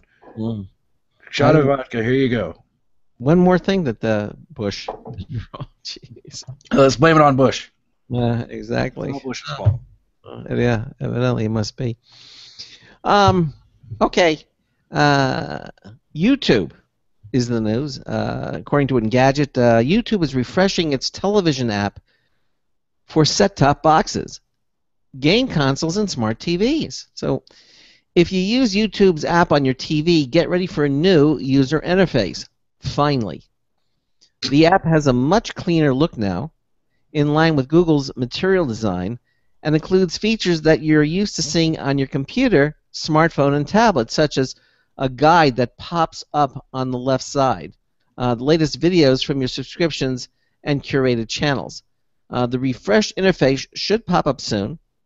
It's available now with the Xbox One, and Google plans to roll it out to other devices within the next few weeks. There you go. So, again, YouTube, they're making it more, I guess, iOS-like, because it's very, very iOS-like with the popping up from the left side. So it's a redesign. Good for you. That's a good thing to happen. And I guess I have to wait because I'm sitting here watching the Gear video, and this announcement is making me have to do this one. What is that? TheNextWeb.com. Motorola will launch the Moto 360 and new Android smartphones on September 4th. At last, the moment has arrived. Motorola has sent out invites for the press event taking place on September 4th in Chicago. Although nothing is confirmed, a piece of paper origami hints at two products that we've all been expecting: the Moto 360 smartwatch and a successor to its premium Moto X smartphone. The smartwatch and the high-end Android handset, believed to be called the Moto X Plus One, funny, are shown as tiny icons alongside another smartphone emblem with the letter G wrapped inside. This suggests we'll also see a follow-up to the well-received Moto G smartphone. A vital quadrant shows an earphone, which suggests Motorola could also have a Bluetooth headset to show off. Whatever comes to pass at the event, TNW, the Next Web, will be covering it all. I would love to get in on this event, and I am so waiting. Like, I'm literally sitting here watching videos about the Gear Live, And that's typically the last step before I actually just, open up my wallet. Is when I start watching review videos and doing, hardcore research.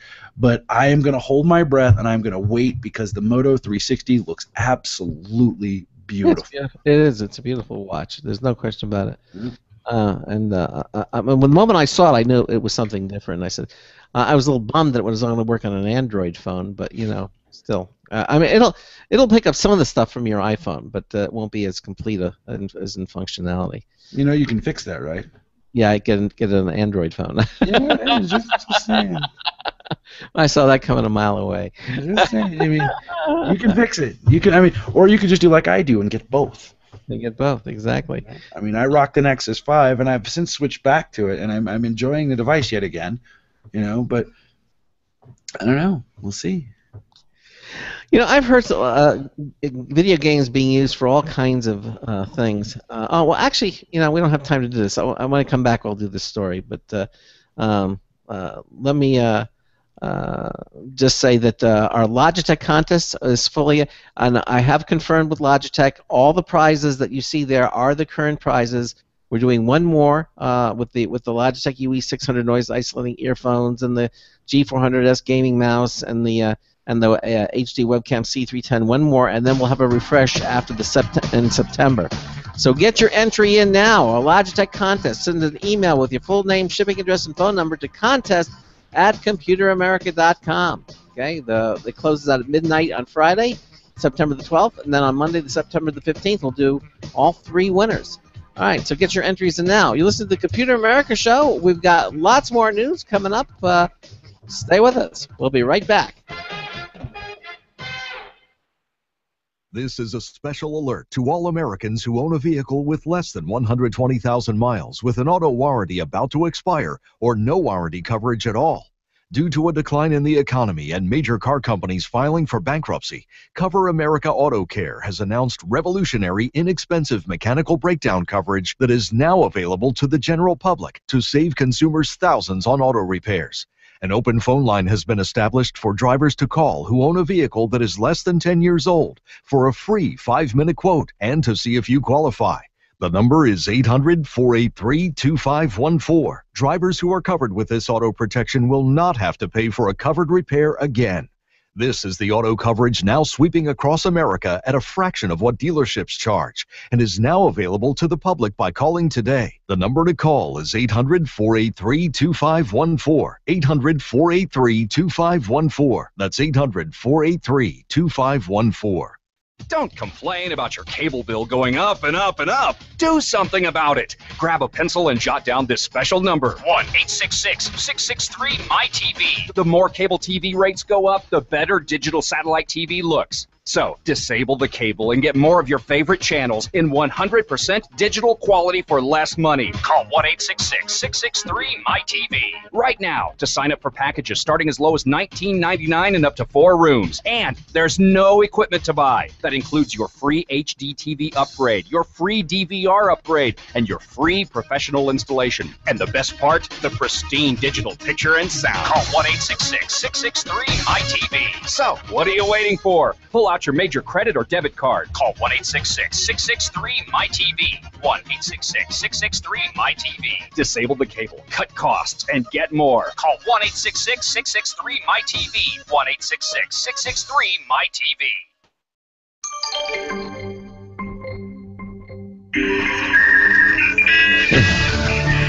Hi, this is Marty Winston with a News Tips Bulletin Review for Computer America.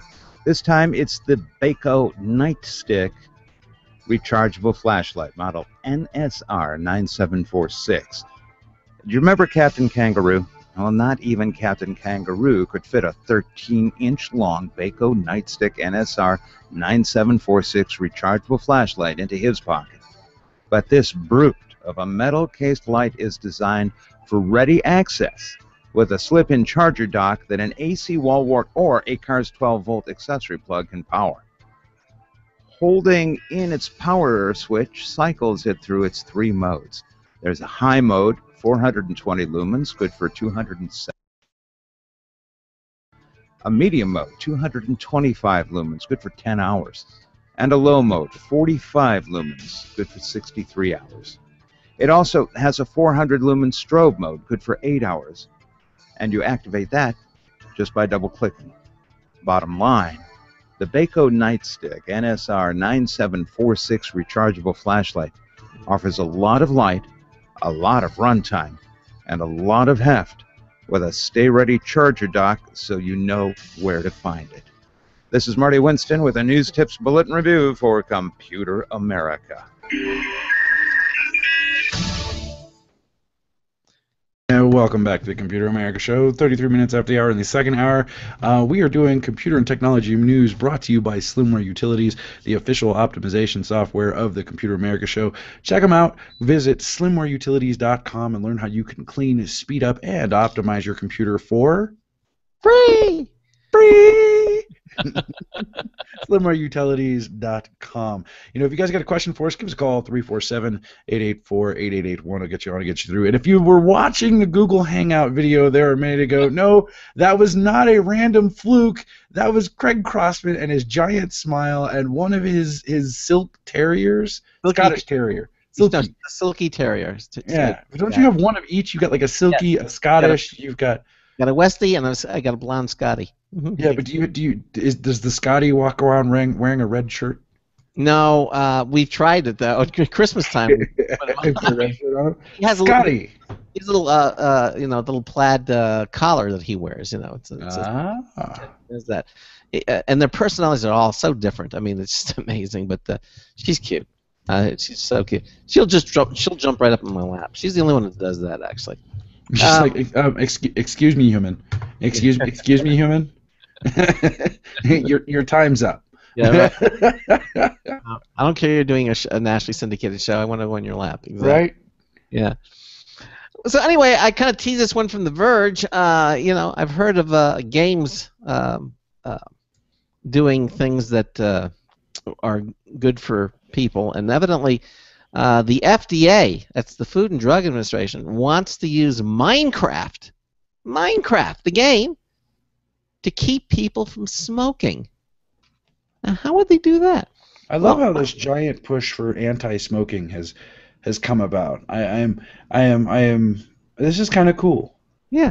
Well, Minecraft, if you're a gamer, you certainly know about Minecraft, a very popular game, has proven a useful tool for teaching life lessons. For example, if you don't have somewhere safe to sleep at the end of the day, bad things might happen to you. Also, cave exploration can be extremely dangerous without enough light, or if you run into molten lava, which is frequently, if you find that molten lava in the cave. Well, anyway, now the U.S. Food and Drug Administration is keen on tapping some of that environmental learning on people who might become addicted to cigarettes and tobacco. Adweek reports that the Public Health Agency has hired prominent machinima video creator Sky Does Minecraft. Machinima. Okay, thank you. Video creator Sky Does Minecraft to produce an anti-smoking public service announcement using Mojang's hit game. Detail of just what exactly that video will end up like are unclear. What's not is just how many people might see it. Does Minecraft, who is actually 21-year-old Adam Dahlberg, has 10.3 million subscribers, and his videos have been viewed by more than 2.1 billion times. The FDA hopes that we'll get the eventual video in front of many, many eyeballs. Dahlberg's most viewed video is a parody of Coldplay's Paradise, set in Minecraft, that's been watched 43.2 million times. So they're getting this guy to do this. And they actually have a picture of it here. It looks just like Minecraft, very blocky kind of graphics and everything. They have a big pack of cigarettes open. So they're not sure how it's going to work out, but they're going to give it a try. Why not? I've never, we've seen marketing in video games before. I remember. I think I first saw it when Grand Theft Auto, and you would go by billboards on the road, and they would actually have ads, legitimate ads, Coca-Cola, what have you. is integrated into the game. So I guess it doesn't make too much of a leap. It's not too much of a leap to say if they can get PSA announcements in games as well. Why not? You know. No, that's kind of annoying. I mean, PSA announcements are annoying in and of themselves, but then being able to have them where they're going to pop up in your game, you kind of want to. You're kind of playing a video game to get away from life. You know, this is synonymous. Well, it's product placement, I guess.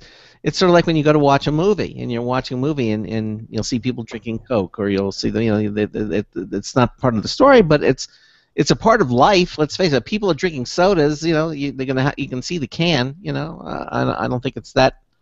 I don't think it's that intrusive. You know, I find more intrusive when you go to a movie and they run commercials. You know, before the movie starts. You know. I don't mind previews. I love previews. You know, upcoming movies. That's great.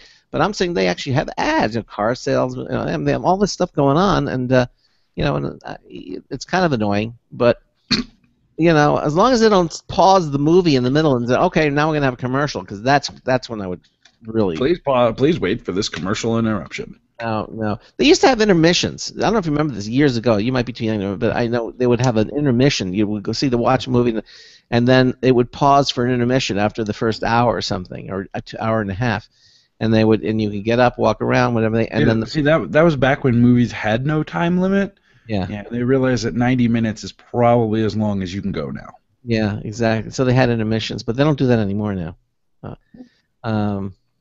But okay, well, you know, I don't think it's that intrusive, as long as they don't slam it in your face. I mean, it's not, they don't pause the game. I mean, if it's just something goes by and it's there, you know, I'd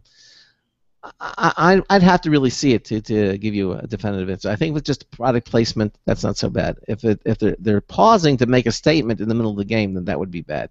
Yeah, it would kind of piss me off. Yeah, exactly. I'm not even a gamer, so. Yeah, exactly. Okay. So I got one. Yeah. From the Los Angeles Times, LATimes.com. Free Wi-Fi comes to 6 parks around Los Angeles. All right.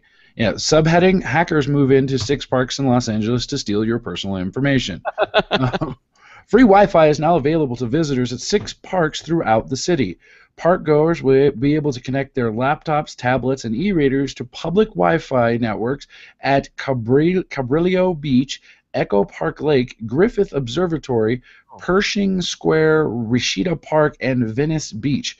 The city's Department of Recreation and Parks teamed up with the American Park Network to install the free Wi-Fi system. The system was paid for entirely by Toyota. So you're going to get all sorts of great Toyota ads. Yay! Yeah.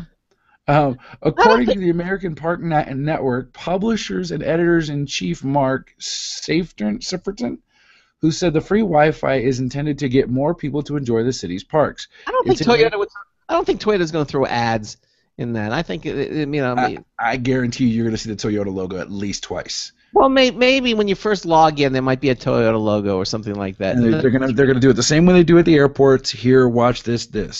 Here, watch this 10-second video every time. Okay. I mean, meanwhile, we're demonstrating these wonderful little things. Like behind me on the desk, I've got this device that my team is like, you shouldn't have bought that. We could have built it much easier. And I'm like, no, what you were going to build was going to be a netbook and all kinds of stuff. So in the end, it cost me more than it cost me for this device. But there are ways for hackers to do what's called de-authing. We can kick you off of any Wi-Fi network we want to kick you off of, and then impersonate that network. And then you connect to me, and then I can man in the middle of all your traffic. I can use my network to actually pump internet through so you can get really slow internet, or you can get whatever speed I want to give you after you watch my high-speed ad. Or I get to interact with your device and jack any of your information as you pass it through. Now, this is one big thing that I worry about with these public places where you have more and more Wi-Fi, where you have more and more of this freely available, oh my goodness, let me connect to it. Because once you connect to it once, anytime you go to any other location where that is, I own you. All I have to do is be the hacker who's sitting in the middle of the park with my backpack and just wait. I can harvest all sorts of credentials. I can see traffic. I can intercept banking stuff. I can do whatever I want. I can redirect all of you to my malicious, not safe for work website. Yeah. So it's just one of those things that if you are going to be utilizing some of these things, use a little bit of security. You know, Right. check out check out to go out there before you get on any of these. Go over to proxpn.com, okay? Download their VPN client, download the free version if you really, really are strapped for cash.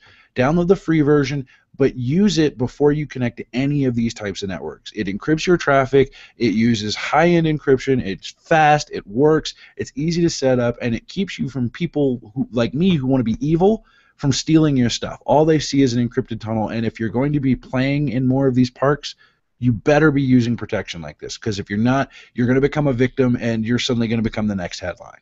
Yeah, and actually, we want you to use ProXPN. We want you to use it.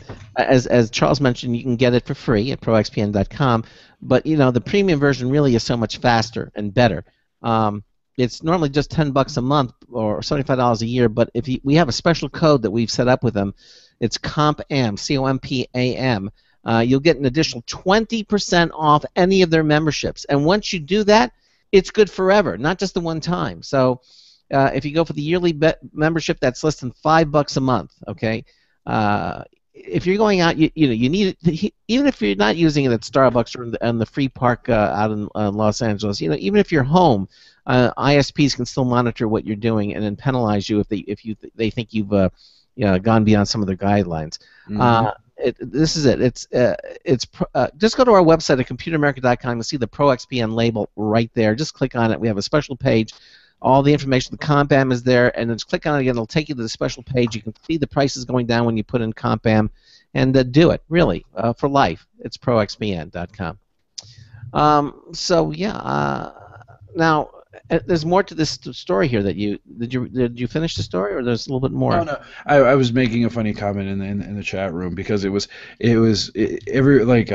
in the chat room was like, hey, they opened it up at Venice Beach, in California here the other day. And my thing is, just like everything else, wrap it before you tap it. Do not use that internet naked. You will go away with something you can't give back, or you will wish you could get back something someone took from you. So just don't do it. But continue on with the story. The quote O-Ranger Wi-Fi end quote service, as it's called, officially launched Thursday, but has been getting tested since July.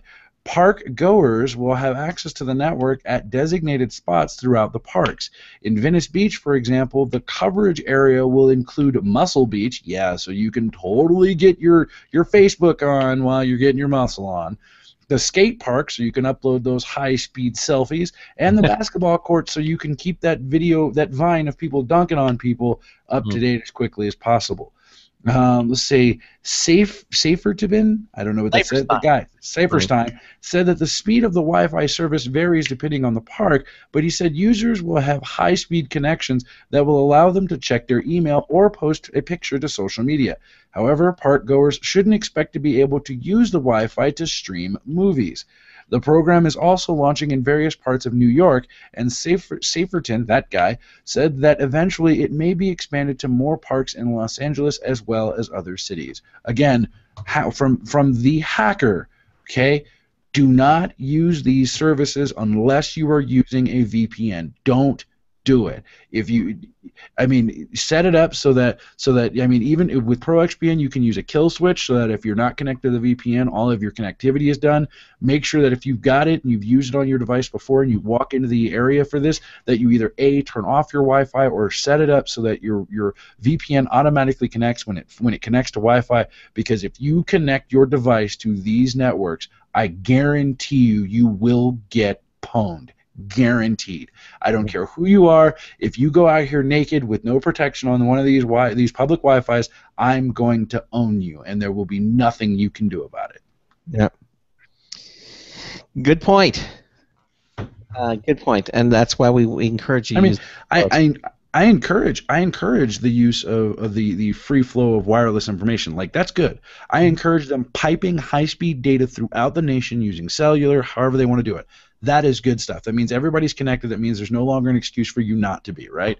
And it's the evolution of technology. But with those great connectivities come great risks. And everybody thinks I'm paranoid or crazy, but just like, for example, go to DEF CON. right? Just go to DEF CON 1 year and listen to some of the things that these people do. And be that guy who just turns on your computer with no protection whatsoever. Be that guy and see how quickly you end up hacked. It will blow your mind. You will be like, oh, it's on. Before the boot sequence completes, you will be owned. And you will sit there and you will ask yourself, what am I losing? What kind of data is going out of there? Just think about everything that's on your computer that you would stand to lose, or make sure you take a burner computer. Just use a little bit of brains when you connect to these public Wi-Fi things, and know that you're not the only one on it. And with it being open, the guy next to you could be the guy who's seriously hijacking your connection. Yeah, good points. That's why I was saying, because again, you can put ProXP on your computer, you can put it on your smartphone, you can put it on your tablet. Don't go out there naked. Make sure that you're protected. Again, just click on our logo on our homepage, ProXPN. You'll see it's all there for you. All right. Have you heard of something called Buddy Truck? It's a sharing service, sort of like Lyft, but it's for moving. With sharing services like Uber and Lyft becoming more and more popular, it's no surprise to see these ideas branch out into different services, such as moving. Okay, Buddy Truck is a peer-to-peer, on-demand moving and hauling platform that lets people with trucks or minivans apply to become a mover. The iOS app lets users take a picture of the furniture item that they wish to move, and the image is sent to all hired drivers in that area. The driver that accepts will arrive at the user's location to pack the item and move it to a desired location. That's kind of cool. Buddy Truck, which only lets you move 1 or 2 items, is operating right now in Los Angeles, but CEO and founder Brian Foley says the company is looking to expand to New York City soon. The app has a built-in algorithm that tracks time and mileage. Users get a push notification when the driver starts and ends so that they can make sure the numbers are right. An hour averages about $40, and the rate decreases over time. 80% of the profits go to the drivers, and the company takes 20%. The service also doesn't have a time minimum, so if your ride is only 15 minutes, you will be charged for that time. Cool. Drivers who can apply via the app or the website undergo criminal background checks and DMV checks. When the company meets the drivers, their vehicle is inspected as well. So that's good. So you can't hire somebody and then to move it, and then they take off with your stuff. That would be pretty bad. Buddy Truck lets drivers and users rate a ride as well. Foley says this is to help get feedback if a driver has to deal with a user trying to move more than the minimum number of items, or if the user isn't at the pickup locations. On-demand moving services aren't new, though. Bellhops in Tennessee has been around for 2 years, and today Uber announced Uber Mover in Nashville in partnership with Bellhops. The moving service is available for the weekend. Bellhops offers a service similar to Buddy Truck where users can order a mover within a few hours. The service originally started for college students, but the company operates in more than 121 cities in 42 states and contracts about 8,000 workers. Wow. Buddy Truck, which is headed by a team of 9, has raised about $150,000 so far. May have a lot of catching up to do, but if you're living in LA, right now and need to move something, well, it seems like a great option. Well, check it out. Buddy Truck. Would you use this kind of service? I like 2 men in a truck. It's amazing how big they got, how quickly. Yeah. 2 men in a truck was I've used them a number of times, and they've always done a good job. And of course you're dealing with a central company. They have local offices wherever you are. I don't know. Maybe not. I don't know. I don't know. I don't trust moving companies. Yeah. Well, maybe if you go along with them on the ride. Yeah. Then they want to throw me in the back of trucks and stuff. That's just weird. Okay. Actually, we were talking about this a bit before the show. Did you know Robin Williams died? Oh my God! Yes, of course. Yeah, so it's kind of sad. Yeah, but no, we the night that it happened, we announced that. Yeah, exactly. No. Yeah, but Lauren Bacall died the next day. I mean, there's been a couple. I guess you're too young. Lauren Bacall, an actress. They have, she was like the Humphrey Bogart days. She co-starred with him. She was a very famous actress. She passed away, I think, on Tuesday. Yeah. Man. We've talked about remember the BlackBerry Passport? Yeah. That square. Well, Giga Ohm's got a story about them. BlackBerry Passport hands-on video, big and square with a great keyboard. He says, we're still 2 weeks out from September, the month when BlackBerry is expected to introduce its new handset called the Passport. Clearly, the company is nearly ready to get the phone in consumers' hands. Car Phone Warehouse in the UK has been working Passport and made the following. They made a video of it to see it. He says, while I'm not interested in switching to yet another mobile operating system, I have to give BlackBerry credit for thinking outside the box on this phone. With its square, high-resolution screen and wide keyboard, it's a quirky type of different, but it may work for those who want or need BlackBerry in their home life or office. The keyboard looks conformed tablet to type on, and it works as a touchpad of sorts for scrolling, which is pretty innovative. So it's a nice-looking unit. I don't know how practical it is, but it does look nice. It's square. It's just different. Maybe this is what BlackBerry needs. I know we've talked about it before, but anyway, this is an update saying that it's nearly ready for production to come out. Wow. I don't know. Have you seen this thing though? Yeah, I've seen only pictures of it. Yeah.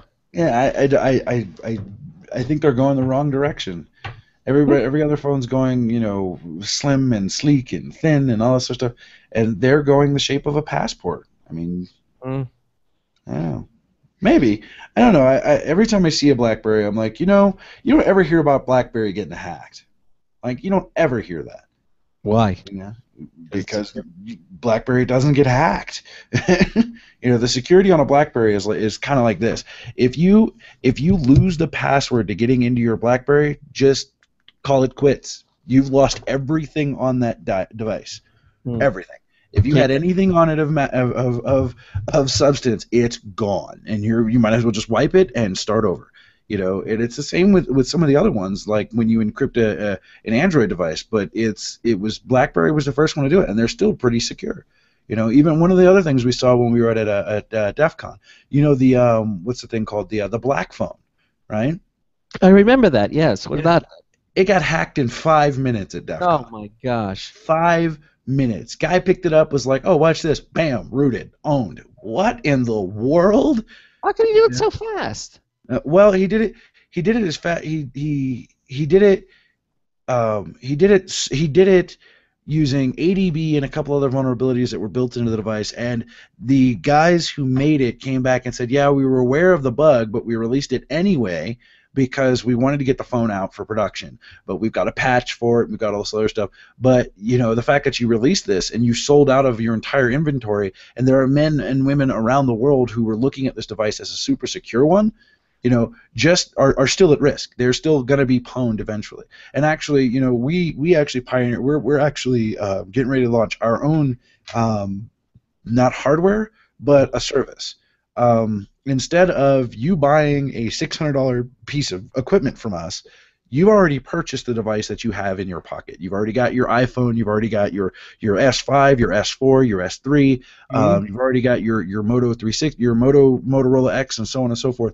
We actually have a service where you send it to us, and we secure that phone for you. We lock it down. We set it up so that you've got custom kernels, you've got security features built in, you've got privacy features built in, you've got encrypted text messages, you have the option for secure encrypted email, picture messaging, VPNs, all of the security stuff that we preach to everyone that they were trying to bake into this ROM. We actually put on your device and lock down for you so that it actually does it, and it costs you a fraction of what it would have cost you to buy a black phone.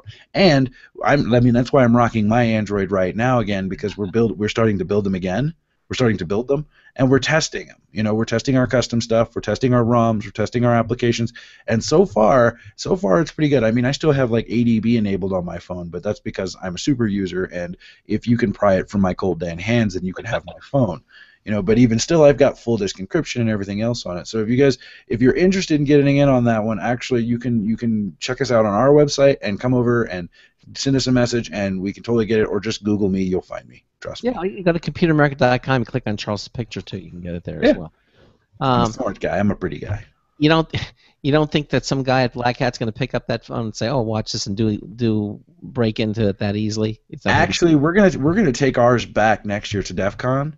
Yeah. Like, we're gonna have one of our hardened phones at DEF CON, and we're gonna invite people to hack them. Seconds. All right.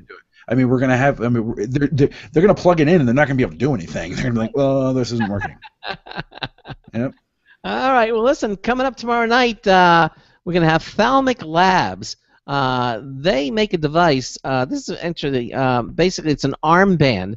This is sort of like what you remember the what was it, the little thing that you bought? You know, you can make motions in the air and you know, control your computer.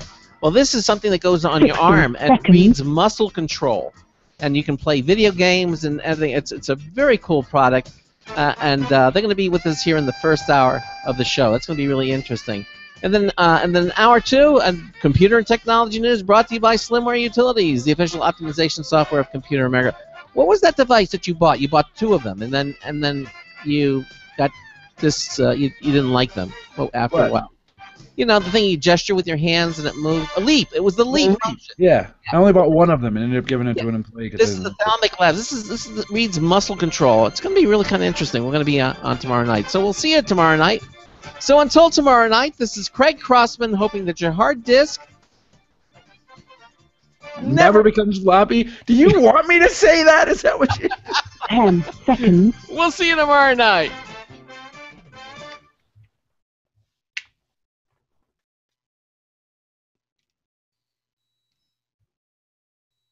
Thank you for using Blog Talk Radio. Goodbye. Okay. And we are out. And thanks to everybody in the chat room. You know, that Thalmic Labs thing, I mean, I know you didn't like the Leap because you're moving, but this thing, look at the website. It goes on your wrist and your arm, your arm, and basically the muscle tension, and you can do all kinds of games and stuff. It looks interesting, so we'll see how that goes, okay? All right, so we'll see you all tomorrow. Alrighty. All right. See you tomorrow. Out. Bye, everybody.